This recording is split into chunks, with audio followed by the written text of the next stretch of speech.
Hello दोस्तों, welcome to our channel the curious baboon. दोस्तों, वैसे तो अब मुंबई कई वजहों से फेमस है, जैसे कि as a financial state of India, Bollywood, Antilia, vada pav etcetera. पर एक टाइम था जब मुंबई सिर्फ दो चीजों के लिए जाना जाता था, एक बॉलीवुड और दूसरा था अंडरवर्ल्ड। दोस्तों, आज की इस वीडियो में हम जानेंगे कि कैसे आज का फाइनेंशियल स्टेट एक टाइम में क्राइम स्टेट था, जहाँ अंडरवर्ल्ड की वजह से दिन के कम से कम 30 केसेस एक्सटॉर्शन और मर्डर के आया करते थे। किन वजहों से मुंबई अंडरवर्ल्ड का गढ़ बना और किन वजहों से अंडरवर्ल्ड का ये डोमिनेशन इस स्टेट से खत्म हुआ। अगर आपने चैनल अभी तक सब्सक्राइब नहीं किया तो इसे जरूर सब्सक्राइब कर लें और बेल आइकन भी दबा दें, जिससे आपको हमारी वीडियोस मिलती रहें। और ये वीडियो पसंद आए तो इसको लाइक और शेयर भी जरूर करें। तो दोस्तों, अंडरवर्ल्ड की कहानी भारत की आज़ादी से भी पहले शुरू हो चुकी थी और इसे शुरू करने वाले सबसे पहले 3 डॉन थे, करीम लाला, हाजी मस्तान और वरदाराजन मुदालियार। इन तीनों ने मुंबई पर सबसे ज्यादा समय तक राज किया, 1940 से 1980 तक। करीम लाला गैंग को अफगान माफिया और पठान माफिया भी कहते थे, क्योंकि करीम लाला अफगानिस्तान के कुनार प्रोविंस से आया था। हाजी मस्तान तमिलनाडु में पैदा हुआ था और छोटी उम्र में ही अपने पिता के साथ मुंबई आ गया था। साइकिल रिपेयरिंग की शॉप से अपनी कमाई स्टार्ट करने वाला हाजी मस्तान बॉम्बे डॉक्स में करीम लाला से मिला और वहां से इन दोनों ने क्राइम की दुनिया में अपना पहला कदम रखा। गोल्ड, सिल्वर, इलेक्ट्रॉनिक गुड्स, इन सब की स्मगलिंग से शुरू उनका सफर कब ड्रग्स, एक्सटॉर्शंस और मर्डर तक पहुंच गया, उन्हें भी नहीं पता चला होगा। अब बात करते हैं तीसरे डॉन वरदाराजन की। यह भी एक तमिल ही था। ये अपने टाइम में वरदा भाई के नाम से भी जाना जाता था। अपनी जिंदगी की शुरुआत इसने एक कुली के तौर पर काम करके की। बाद में इसने अवैध शराब का धंधा शुरू किया और फिर ये मिला हाजी मस्तान से और उसके साथ मिलके इसने डॉक्स कार्गोस को चुराना शुरू किया। 40 साल तक इन तीनों ने मुंबई अंडरवर्ल्ड पर राज किया और इनका राज तब खत्म हुआ जब 1955 में पैदा हुए दाऊद इब्राहिम ने क्राइम की दुनिया में कदम रखा। दाऊद के पिता मुंबई पुलिस में ही हेड कांस्टेबल थे। मुंबई के डोंगरी इलाके में पले बड़े दाऊद इब्राहिम ने उस टाइम के क्राइम पैटर्न को एकदम बदल कर रख दिया। उसने उस समय के सबसे बड़े डॉन हाजी मस्तान से भी दुश्मनी मोल ले ली थी। एक बार दाऊद इब्राहिम ने हाजी मस्तान के पैसे समझकर मेट्रोपॉलिटन बैंक के पैसों को लूट लिया था और ये उस टाइम की सबसे बड़ी चोरियों में से एक चोरी थी। पुलिस ने इस चोरी के बाद दाऊद इब्राहिम गैंग के खिलाफ कंप्लेंट तो लिखी, पर पुलिस ने हाजी मस्तान गैंग को खत्म करने के लिए दाऊद गैंग के साथ हाथ मिला लिया। धीरे धीरे दाऊद के क्रिमिनल माइंडसेट और प्लानिंग की वजह से पुराने डॉन का वर्चस्व खत्म हो गया। दाऊद के साथ साथ एक नाम और क्राइम वर्ल्ड में फैलने लगा और वो था छोटा राजन। छोटी मोटी चोरी से शुरुआत करने वाले छोटे राजन ने बड़े राजन के अंडर काम शुरू किया था और बड़े राजन की हत्या के बाद छोटा राजन ने उसका बिजनेस संभाल लिया। आगे जाकर छोटा राजन भी दाऊद के साथ ही मिल गया। 1988 में दाऊद के बाद छोटा राजन को भी भारत छोड़कर भागना पड़ा। गैंगस्टर लिस्ट में एक नाम अरुण गावली का भी था। एक टेक्सटाइल मिल में काम करने के बाद अरुण गावली ने रामा नाइक और बाबू रेशम के साथ अवैध शराब का धंधा शुरू किया और मुंबई के बाइकला इलाके में अपना गैंग शुरू किया। दोस्तों, इन सभी गैंगस्टर में एक बात कॉमन थी और वो थी इनकी शुरुआत। इन सभी ने क्राइम की दुनिया में आने के बाद इलीगल लिकर और स्मगलिंग से ही शुरुआत की थी और इसकी वजह थी मुंबई की जियो लोकेशन और उस समय की गवर्नमेंट पॉलिसीज। आजादी के बाद मुंबई एक ट्रेड सेंटर था जहाँ समुद्री रास्ते से कई तरह का इम्पोर्ट एक्सपोर्ट चला करता था।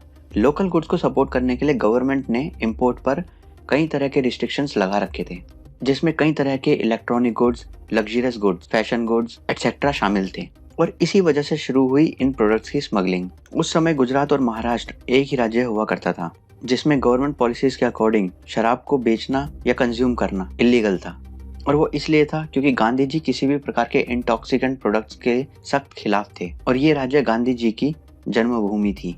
बॉम्बे प्रोविंशियल कांग्रेस गवर्नमेंट ने शराब को इलीगल कर दिया था। इसी वजह से अंडरवर्ल्ड को ये दो रास्ते as a source of earning के मिले और सभी गैंगस्टर की शुरुआत इनसे हुई। धीरे धीरे वक्त के साथ इसमें गैम्बलिंग और हफ्ता वसूली भी जुड़ते गए। अंडरवर्ल्ड की स्टार्टिंग में सिर्फ और सिर्फ इलीगल ट्रेड करके ही पैसा कमाया जाता था, चाहे वो शराब हो या फिर सोना चांदी। इसमें कोई भी मर्डर या फिर शूट आउट शामिल नहीं हुआ करता था। इसीलिए गवर्नमेंट पॉलिसीज और पुलिस कोई स्ट्रिक्ट एक्शंस नहीं ले पाती थी। छोटी मोटी सजा से ही ये स्मगलर छूट जाया करते थे। अंडरवर्ल्ड के इस हद तक बढ़ने की एक वजह खुद पुलिस भी थी। गुड्स के इंपोर्ट होने पर और जहां भी इलीगल लिकर बना करती थी, वहां पर पुलिस को उसका हिस्सा मिल जाया करता था। बदले में पुलिस कभी भी इन गैंगस्टर्स को नहीं रोकती थी। धीरे धीरे इलीगल ट्रेड का ये सेक्टर इतना बढ़ गया कि पुलिस के बाद इन स्मगलर्स के हाथ पॉलिटिशियंस तक भी पहुंच गए। उस समय कई ऐसे इंसिडेंट सामने आए थे जिसमें अंडरवर्ल्ड और पॉलिटिक्स दोनों के हाथ मिले होते थे। अंडरवर्ल्ड का पैसा और उनके एरिया में उनका खौफ, इसके चलते पॉलिटिकल पार्टीज का चुनाव लड़ना और जीतना काफी हद तक आसान हो जाता था, और पॉलिटिकल पार्टीज के साथ की वजह से अंडरवर्ल्ड का धंधा भी एकदम सेफ था। तो ये दोनों के लिए एक विन विन सिचुएशन थी। पर कुछ भी हमेशा के लिए नहीं होता। एक टाइम में जब पुलिस और पॉलिटिक्स में अंडरवर्ल्ड का इतना दबदबा था, तब लगता था कि अंडरवर्ल्ड ने मुंबई पर हमेशा के लिए अपनी जगह बना ली है। 1990 के बाद मुंबई में कुछ ऐसी सिचुएशंस बनी जिसने अंडरवर्ल्ड की बुनियाद को खोखला करना शुरू कर दिया था। दोस्तों, जैसा हमने अब तक देखा कि अंडरवर्ल्ड की सारी ताकत थी उसका इलीगल इकोनॉमिक सिस्टम, जहां से अंधा पैसा आता था, और गवर्नमेंट के इसी रिस्ट्रिक्टेड और लिमिटेड ट्रेड सिस्टम की वजह से गवर्नमेंट को बहुत ही लॉस हो रहा था। 1980 के बाद इंडिया का फॉरेन रिजर्व लगातार गिर रहा था। 1990 आते आते ये रिजर्व इतना गिर गया कि गवर्नमेंट के पास एसेंशियल गुड्स इंपोर्ट करने के लिए भी फंड्स नहीं था। और ऐसी सिचुएशन में उस समय के पीएम पीवी नरसिम्हा राव ने उस समय के फाइनेंशियल मिनिस्टर मनमोहन सिंह के साथ इकोनॉमिक रिफॉर्म्स को लेकर आए, जिन्हें एलपीजी रिफॉर्म भी कहा गया। इन रिफॉर्म्स की वजह से इंडियन मार्केट उन प्रोडक्ट से भर गई जो पहले रिस्ट्रिक्टेड और प्रोहिबिटेड होने की वजह से इलीगल तरीके से हाई प्राइसेस पर बिका करते थे। इन रिफॉर्म्स के आने से अब ये सभी लग्जरियस प्रोडक्ट लीगल तरीके से और कम प्राइसेस पर आम लोगों की रीच में आ गए। और इसके साथ ही महाराष्ट्र गवर्नमेंट ने लिकर प्रोहिबिशन एक्ट को भी धीरे धीरे डाइल्यूट करना शुरू कर दिया था। और गुजरात के अलग होने के बाद ये एक्ट बिल्कुल ही खत्म हो गया और महाराष्ट्र में शराब भी लीगल हो गई। दोस्तों, हाजी मस्तान से लेकर दाऊद इब्राहिम और छोटा राजन तक सबने इसी सोर्स ऑफ अर्निंग से पैसा कमाया था। और गवर्नमेंट के ऐसा करने के बाद अंडरवर्ल्ड की बैकबोन टूट गई। अब अंडरवर्ल्ड को अपना दबदबा बनाए रखने के लिए अर्निंग के दूसरे सोर्सेज की तरफ जाना पड़ा, और इसमें सबसे पहला था एक्सटॉर्शन। इसके साथ ही शहर में क्राइम्स के इंसिडेंट तेजी से बढ़ने लगे, जिसमें किडनैपिंग और मर्डर सबसे ज्यादा थे। अब तक अंडरवर्ल्ड का एक सॉफ्ट फेस मुंबई के सामने था, जिसमें सीरियस क्राइम्स इंक्लूड नहीं थे। अब अंडरवर्ल्ड का एक दूसरा और घिनौना चेहरा लोगों के सामने आया था।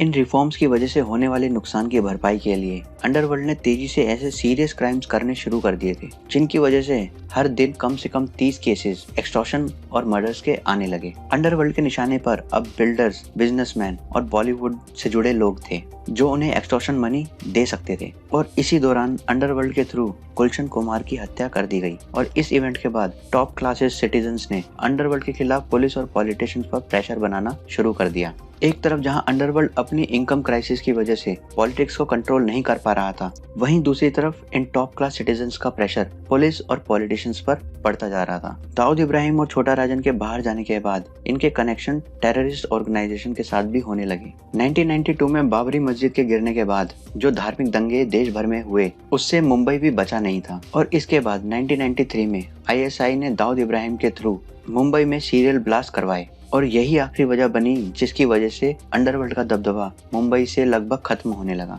1990 तक अंडरवर्ल्ड के लिए आम लोगों में भी एक हमदर्दी थी। लोग भी पॉलिटिकल पार्टीज की तरह ही अलग अलग गैंग्स को सपोर्ट किया करते थे। लेकिन 1991 के बाद होने वाली इन लगातार घटनाओं की वजह से लोगों के दिल में भी अंडरवर्ल्ड के लिए एक नफरत फैल गई। अब पुलिस और पॉलिटिकल पार्टीज पर अंडरवर्ल्ड को खत्म करने का बहुत ज्यादा दबाव बनने लगा, और पुलिस और पॉलिटिशियंस के पास भी इनको बचाने के लिए कोई वजह नहीं बची थी, क्योंकि अंडरवर्ल्ड के थ्रू आने वाला पैसा अब या तो बंद हो गया था या फिर बहुत कम हो चुका था। पुलिस के थ्रू होने वाले कंटिन्यूअस एक्शन की वजह से अंडरवर्ल्ड के नेटवर्क टूटने लगे। मुंबई पुलिस में एक एनकाउंटर स्क्वाड बनाया गया, जिसने मुंबई में अंडरवर्ल्ड के नेटवर्क से लेकर लोकल गैंग्स को खत्म करना शुरू कर दिया। मुंबई पुलिस के इसी इंपॉर्टेंट रोल की वजह से मानिया सुर्वे और माया डोलास जैसे गैंगस्टर भी मारे गए। इस एनकाउंटर स्क्वाड ने 500 से भी ज्यादा एनकाउंटर करके 2004-2005 तक मुंबई से अंडरवर्ल्ड का लगभग पूरे तरीके से सफाया कर दिया था। अंडरवर्ल्ड की इस कहानी से पता चलता है कि अगर पॉलिटिकल विल हो तो देश में हर तरह का सुधार हो सकता है। तो दोस्तों, आज के लिए सिर्फ इतना ही।